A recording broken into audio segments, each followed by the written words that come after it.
We have started too early, and that is now taking a toll on development because more attention is being paid to politics for the last 6 months. So I wonder what would these governments have to show at the end of their tenure, because they are more concerned and more preoccupied with the issue of politicking rather than development.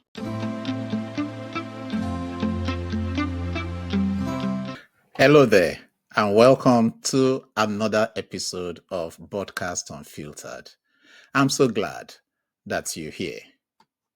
If this is your first time coming across this channel is dedicated to promoting conversations and discussions about democracy and governance in Africa and elsewhere. To you and others out there, we want you to support us by subscribing to this channel, as well as sharing your comments to the issues that we discuss. Join us as we attempt to achieve our first 500 subscribers by the end of June 2025. Also, please feel free to suggest topics as well as guests you would like us to feature in subsequent editions of this podcast. Today, we shift our attention again to Nigeria. May 29, 2025 marks the halfway point for President Bola Ahmed Tinubu and his cabinet. 2 years into the president's administration, Nigerians are becoming more strident in assessing his performance. Promises have been many, but as the reality matched the rhetoric. From subsidy removal and economic reform to the resurgence of insecurity in some parts of the north and pockets of places across the country, as well as political consolidation. Some ask, is this the renewed hope we voted for? As the president's leadership stabilized Nigeria, or maybe it has deepened divisions in the country further. The question can also be asked, is the APC still true to advancing progressive socio-democratic ideals as a political party, or it has simply become a vehicle for the capture of political power by the elites? The president's supporters are always quick to credit him with taking bold decisions that stabilize the economy and setting the country up for economic revival. But critics, in equal measure, argue that those reforms have further impoverished Nigerians. So we want to hear from you what you think of Tinubu's performance 2 years into his 4-year mandate, and if you see any room for improvement in the journey so far. We will also look at the state of opposition politics in Nigeria as debates and positioning for the 2027 presidential election intensifies. I ask, is the quest by some of these politicians, particularly opposition politicians, to form a coalition to wrest power from the president and the APC, is this coming too early or is coming too late? Is this political positioning a distraction for the government, or it is a needed strategy to keep the president and his government on its toes? I would like to know what you think about these questions in the comment section. For today, our guest on the show is a prominent Nigerian politician, an engineer by training, an elder statesman, and an opposition party leader par excellence. Please join me in welcoming Alhaji Buba Galadima. For those who may not be familiar with the person of Alhaji Buba Galadima, he was a founding member of the All Progressives Party, ANPP, and later Congress for Progressive Change, a party he formed alongside former President Muhammadu Buhari. Alhaji Buba Galadima was a key player in the merger that created the All Progressives Congress in 2013. He is one of President Buhari's former ally turned critic. He is known for his outspokenness and political independence. Currently, Alhaji Buba Galadima is a chieftain of the New Nigeria People's Party, NNPP, and a close associate of Alhaji Rabiu Musa Kwakwanso, former governor of Kano State and who was the presidential candidate of the NNPP in the 2023 election. Engineer Galadima is widely regarded as a political strategist and one of the few politicians who has maintained relevance across multiple party platforms over the decades.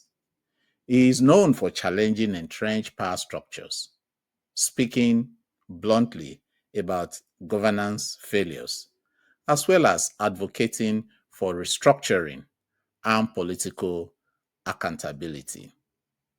I would also add that Alhaji Buba Galadima is also a friend of the current president, President Bola Ahmed Tinubu. Please join me after this short break as I introduce my guest in the studio.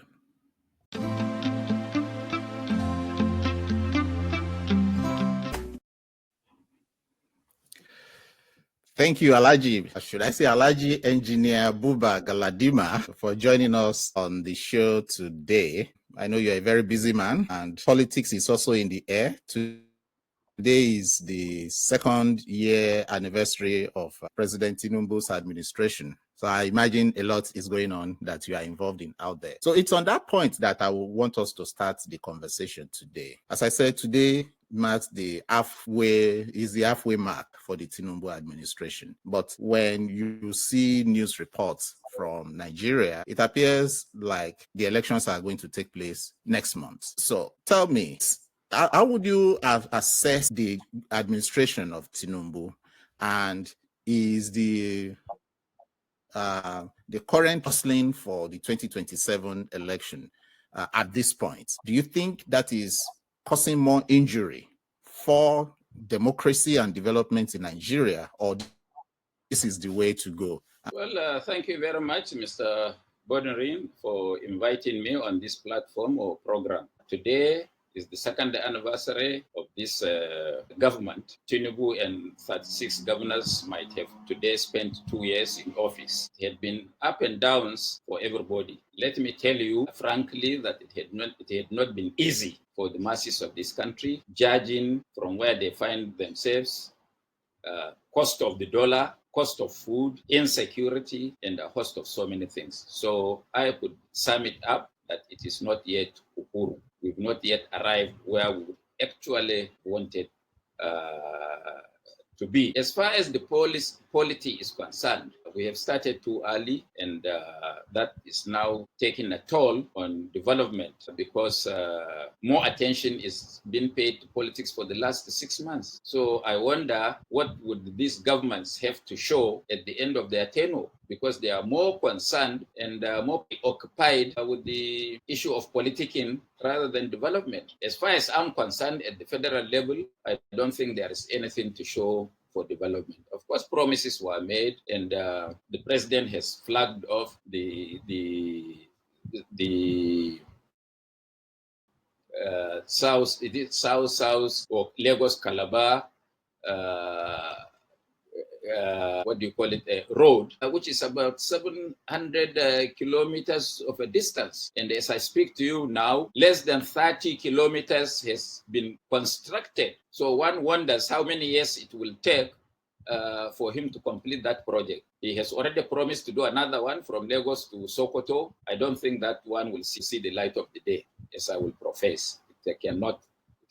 So I think all governments, all the 36 of them, including the federal government, had to sit up and consider the condition of the ordinary man on the street rather than themselves. I think this much I could say about the polity, because the opposition had been also reckless in the sense that they had started politicking when it is not time. Anybody that has started politicking just 2 years into the tenure of these regimes will be tired, will be exhausted, will be worn out before the D-Day comes. That is why experienced people like us are keeping a low profile such that when we start, there will be no stopping.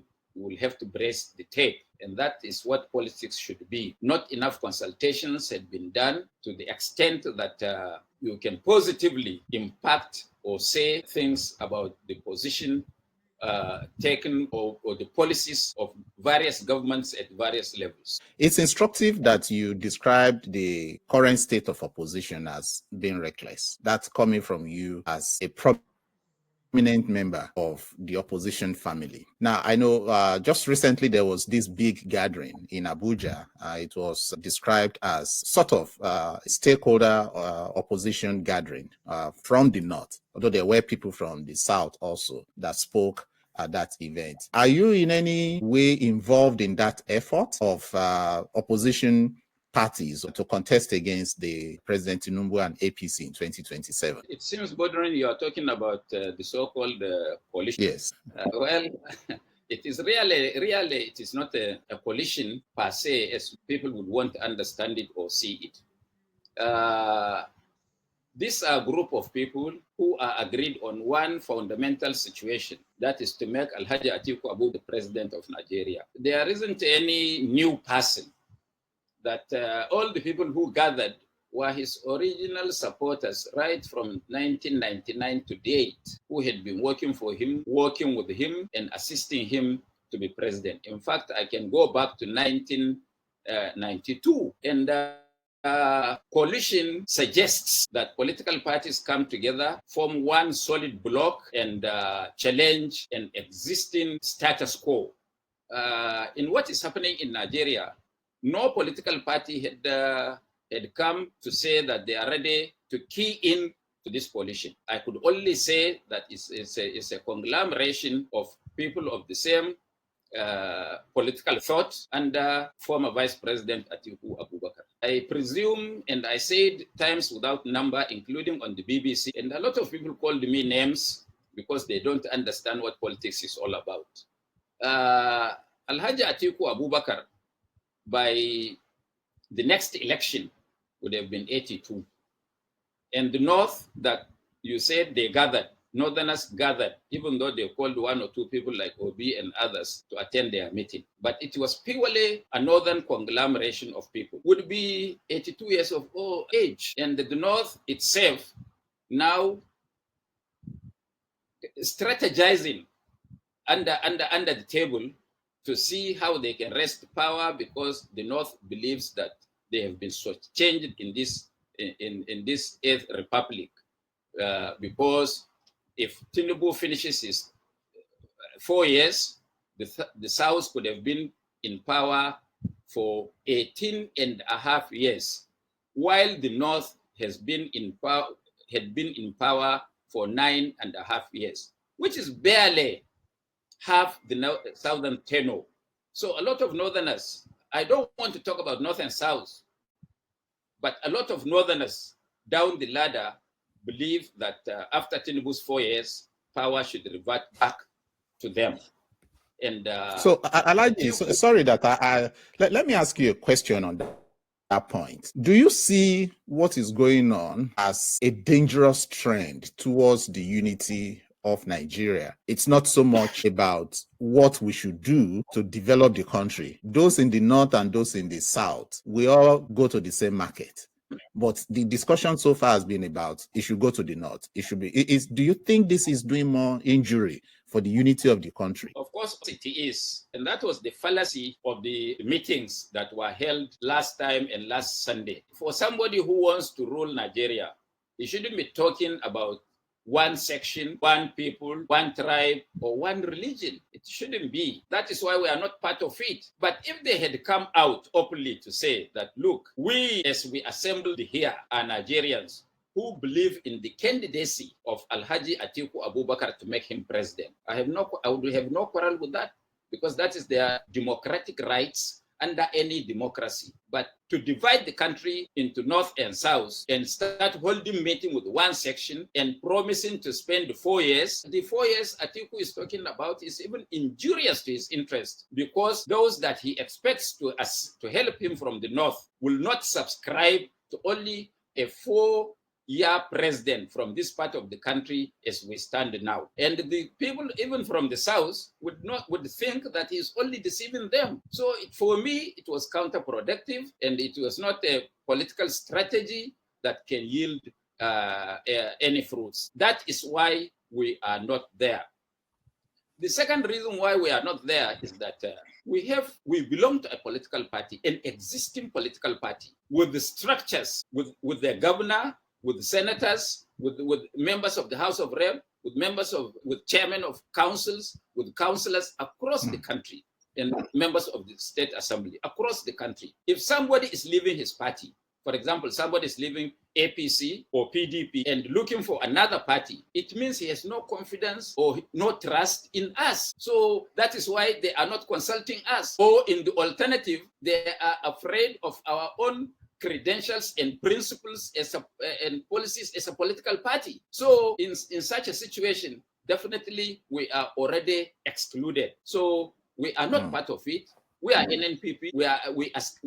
We ascribe to be a party of the future that we are building, and we are talking to like minds across the country. And let me assure you, Boderin, that when we come out, this government will not sleep before May 27th. Well, that's music to my ears, because there's been much said about the likelihood of some defections. We've seen the governor of Delta State defect into the APC just yesterday. Some members on the floor of the National Assembly also defected. There's also been some NNPP members who have defected into the APC. And the governor of Kano State, one of your party leaders, is one of such persons rumored to be eyeing possible defection. So if you say your party is, when you come out with your own program, are we likely to see the NNPP coalescing around some other political parties, or we will see some sort of a working relationship between the NNPP and the APC? Well, Bodrin, you had known me for a long time in this business. Yes. And definitely, if anybody asks you in private and says, who is Buba Galadima, you will have a lot to say about me. My experience, my participation, my patriotism, and my courage in even tackling those that are in power. Thank God that you said it was rumored that the governor of Kano State is being rumored to be one of those who wants to defect. So let's leave it as rumors, since it has not been proved beyond reasonable doubt, as the lawyers would want to say before a judge. And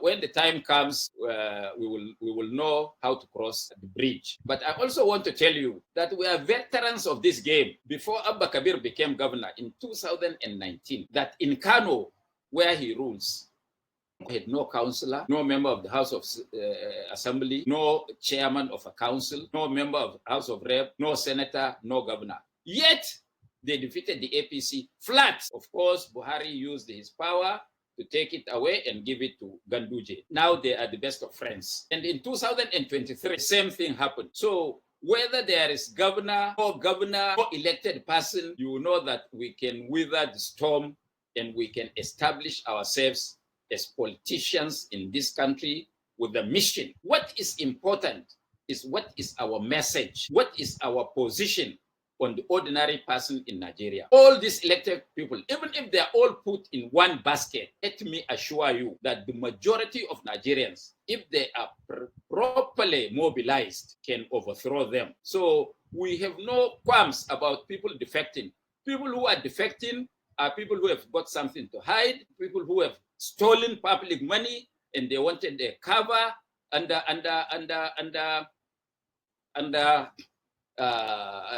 the ruling party. Or in the alternative, there are people who are not sure that they can win election. Therefore, they thought that this government can write results for them.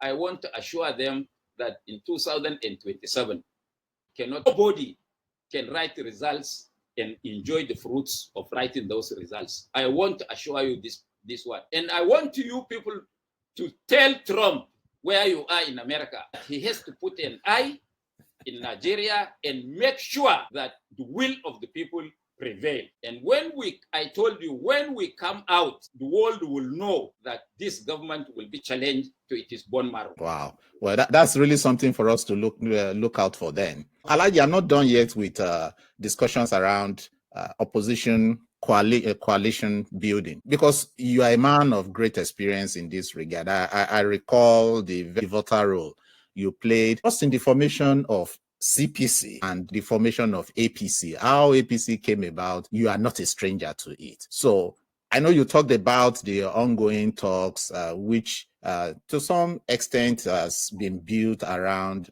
a personality, the efforts to form a coalition against Tinubu and the APC come 2027.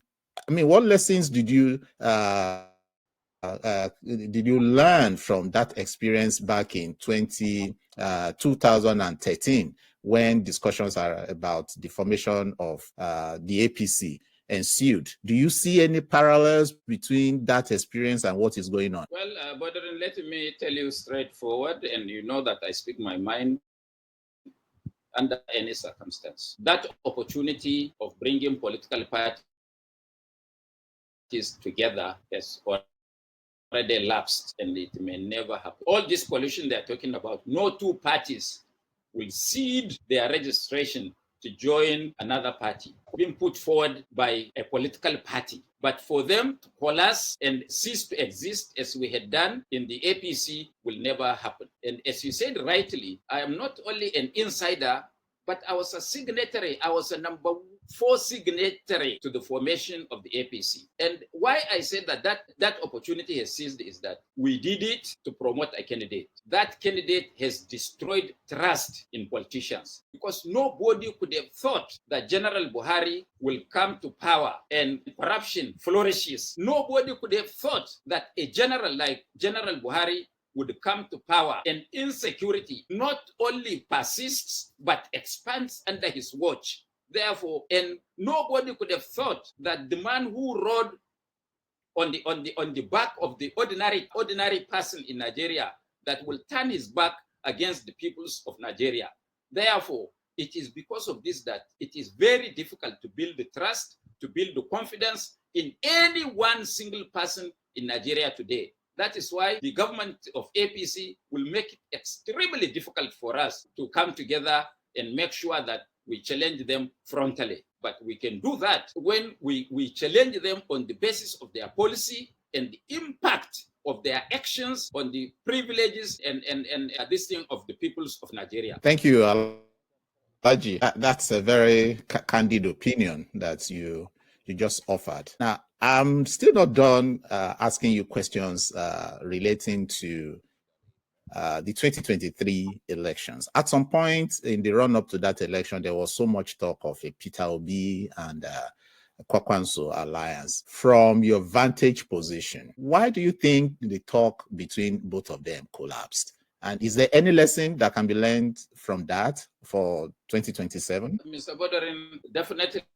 it will be, because the collapse of that talk, of which I was the chairman of the committee that looked into these possibilities. A lot of people carry themselves to that today, as a today in this country, there is no single politician that has got the support and the political base as Senator Kwankwaso has. Forget about the votes they said he scored in 2023. And none of them has even gotten his experience in politics. And none of the politicians today on the horizon has got his pedigree and his CV. Been a former deputy speaker of the Federal House of Representatives, been a senator of the Federal Republic of Nigeria, been a minister of defense in Nigeria, been a governor of one of the most populous states of this country, for 8 years, been an ambassador, extra-potentiary. He's got all the qualification and all the pedigree to make him the leader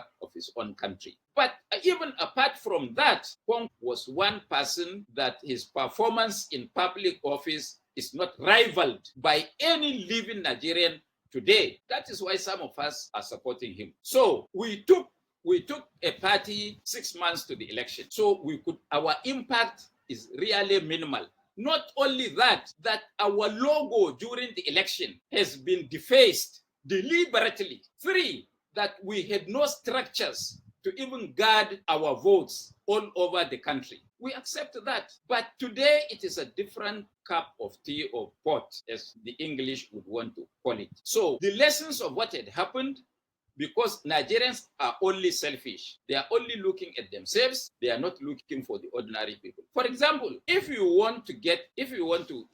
for example, you want to get a saleable candidate with the credentials, the coalitions of the opposition will have only one uniting candidate with whom they can pair with anybody and correctly win. But because of our selfishness as politicians, we are only looking at ourselves. Sometimes we look at some primordial sentiments of religion, tribe, and where one comes from. We should run away from those things. We should put Nigeria together behind a person who can uplift our status, who can bring development, who has got experience, somebody who is exposed and knows his onions. Unless that is not the yardstick, then we will continue to have problems in our polity. And coming together will be a mirage for the country and for the peoples of this country. All right. We appreciate your candid views on how things played out when talks between Alhaji Kwakwanso and Mr. Peter Obi ensued, and what may have led to the collapse of those discussions. But let's look at the electoral framework in Nigeria. We're all talking about 2027, but I believe there are issues yet to be resolved around the electoral law. What do you recommend as priority reform for in the 2022 electoral law? Because if we go into the election with a faulty electoral law without proper reforms to the laws, we may not meet that ideal of the election that you have so much talked about that will come 2027 when NNPP unveils its plans. The elections will not be as it has been in the past. So what are those key reform priorities you would like to see in the electoral law before 2027? First, Mr. Bodrin, I want to tell you that the coalition some politicians are trying to put together could have been really a coin with a common denominator. Let all opposition politicians, including the ruling party if they desire, come together and put forward an acceptable electoral reform that the vote of the individual will always count. Let all opposition parties come together and make sure that the Electoral Act reflects the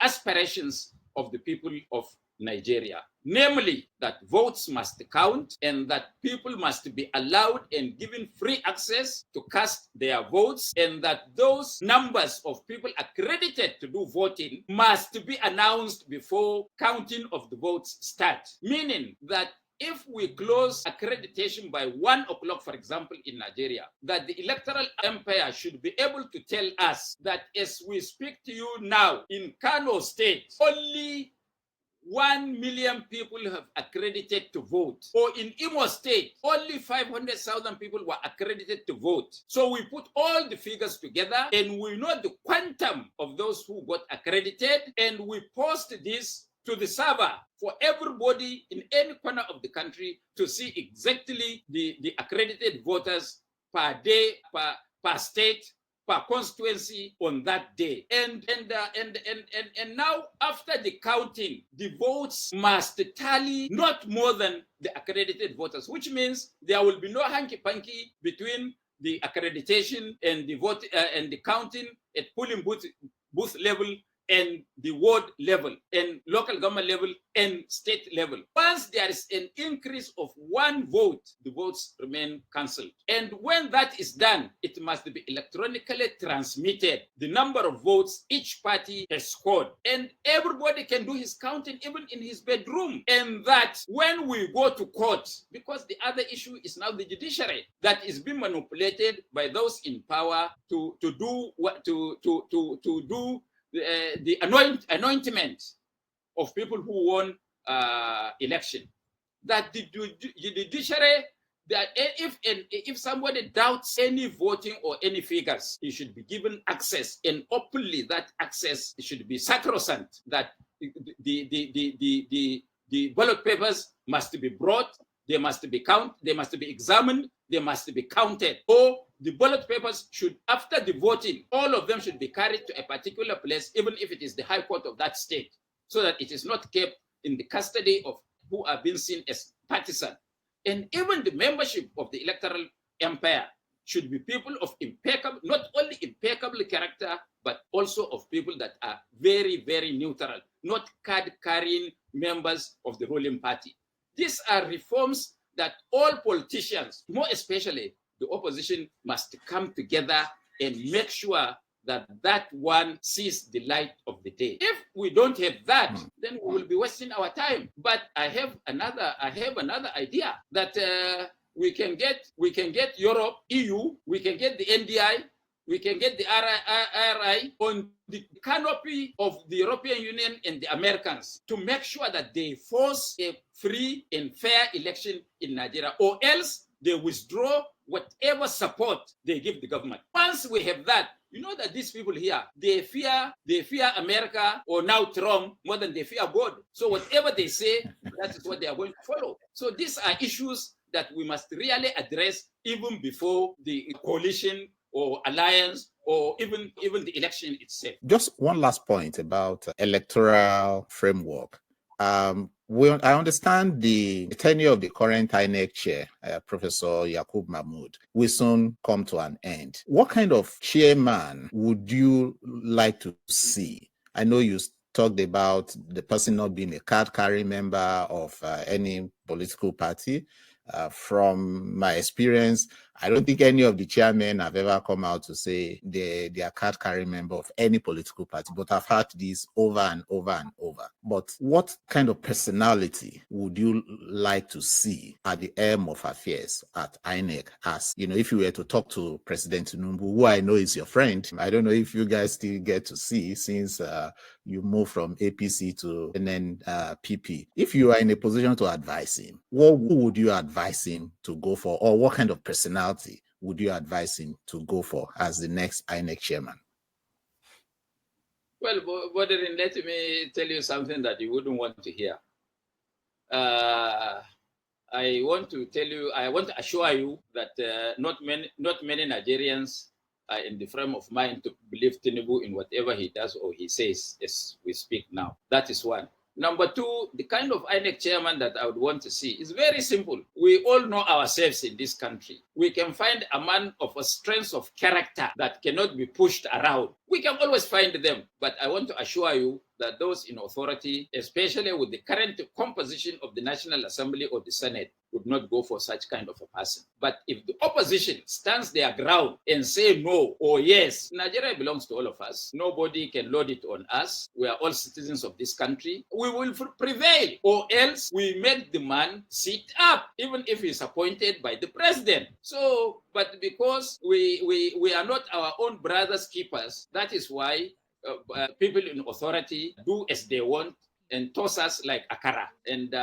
because you know, Boderin, that I'm one of those who promoted card reader, and it was the card reader actually that led to the change of government in Nigeria. We can still do the same. In this card reader, you know, I went to Ghana to understudy their electoral system under Professor Oferi Gang, who for 23 years as chairman of their electoral empire in Ghana visited their equivalent of Villa only once to show that independence. And he made sure that he does not take money from the state to run the election. And in Nigeria, we could do the same. There are a lot of donor countries that can give us enough resources if we will do what is right and what is correct to conduct an election. And I had always been saying that the elections, all the 5 elections, can be conducted in one day. And there is nothing scientific about it. Because whoever comes, get accredited, you give him five ballot papers. He goes into the cubicle, stamp them, and come and put them all in one basket.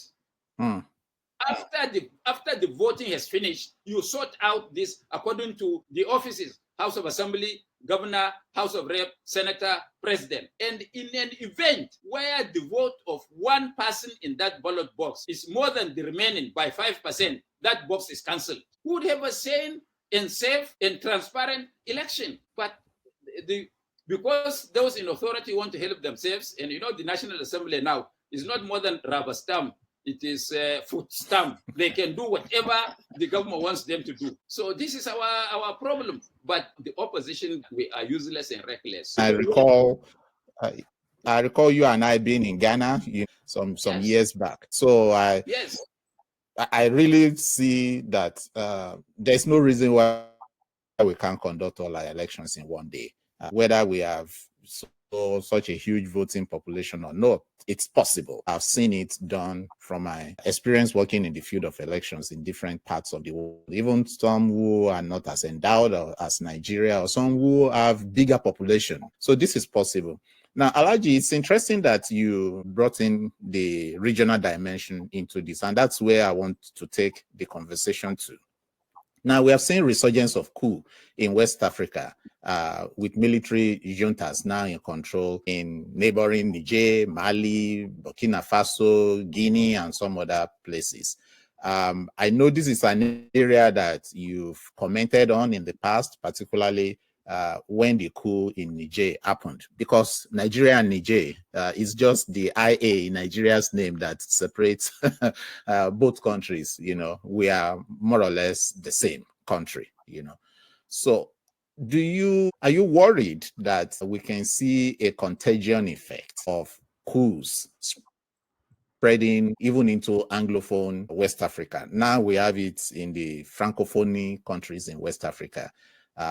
But do you see a contagion effect happening? ECOWAS just celebrated 50 years anniversary just yesterday, but I'm sure the big elephant in the room will be, are we going to continue to see democratic reversal in West Africa? Well, Bodrin, I know that if you are asked in private, will tell whosoever that Buba Galadima is one of the Democrats that you had come across. Therefore, military coup. But let me say, without mincing words, that those who make peaceful change impossible, violent change inevitable, and positions taken, for example, by Nigeria on the coup in West African sub-region, that is the ECOWAS country, was uncalled for, because the charter of ECOWAS by its founding fathers is that we should not interfere in the internal affairs of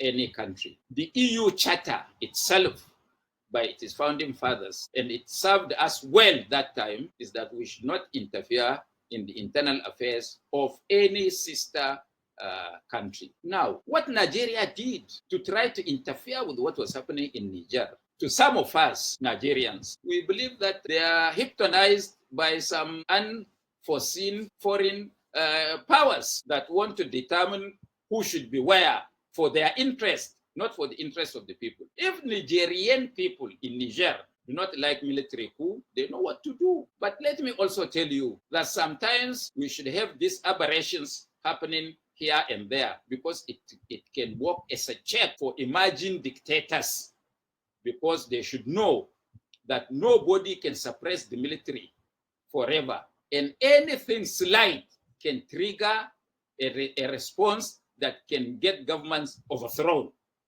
If that is not in the back of our leaders, they will all make us slaves, let me assure you. So as far as I'm against the military coup, but sometimes they serve as a check to other tyrants across borders. Well, thank you so much for that. I've seen some comments that you made, and I'm glad you made this clarification. I know you to be a Democrat, true and true, and you are not an apologist for military government. So as we round up we conclude our conversation, I would like to take it on a more lighter mood. You and your dear friend, Muhammad Buhari. So have you guys made up, or you are still far apart? Since you when he was in the presidency, it seems there was some kind of distance between both of you. Well, Bodrin, let me tell you that we have not seen in the last 10 years, and it doesn't look like we are likely to see, because it will be difficult for us to cross each other. Far away in Kaduna, I'm in Abuja. He doesn't attend public functions, attend public burials, marriage ceremonies. He doesn't do that. So I cannot see how we can come together. And he's chained to his principles of you have to blink fast. And I'm also, as a body man, I believe in confrontation face to face rather than through the back door or under the carpet. When I like you, I like you. If I don't like you, I don't like you. Everybody knows that one, because that's hereditary in some of us. So we wish him well in retirement. We are doing our best to survive in this angle, and we are not doing badly. Not at all. Not at all. And any last word for your other good friend, President Tinubu? Are we going to see you, speak on his behalf at some point? Yes. I have a real this thing for Tinubu, President Tinubu. I called him friend. Another person close to me said I should never call a president of a country your friend. So I call him my leader. So I think he has to watch his back very, very well, and he has to watch some of his close aides very, very well. He has to weigh every advice that is given to him by people, and that he should not get involved with things that doesn't concern him. And I can say this anywhere. For example, it has nothing to do with chieftaincy matters in Kano. He should never get involved in that one. Let him be frank and tell his people. He knows them who are causing problems for him, because one small fire can start somewhere and it can engulf the whole country. So I wish him well. I hope he will work hard to ameliorate the sufferings of Nigerians. He is not yet doing as we expected him to. So thank you so much. Those are really golden words of advice. I hope he watches and he listens and takes a cue from the words of wisdom. Alhaji Galadima, we're so grateful for the time to be with us on the show today. I wish you the very best. I wish your party, the NNPP, the very best. And of course, we wish democracy in Nigeria the very, very best as well. Thank you so much, sir. Thank you. Thank you. Thank you again for being part of today's show. As Nigeria stands at the halfway point of the current administration, one thing seems clear. Democracy is not a spectator sport. The choices we make, the questions we ask, and the voices we raise today shapes the road to 2027. So what do you think? Or how do you rate the performance of this government? Has it earned your trust, or its performances has diminished it? Is the country moving forward or just spinning in circles?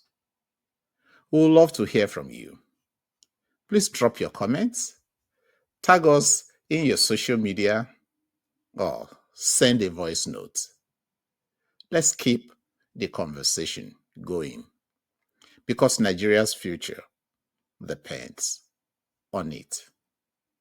Please like, comment, and subscribe to this channel and help us get to the 500 subscriber base. I'll see you soon on the next episode. So long.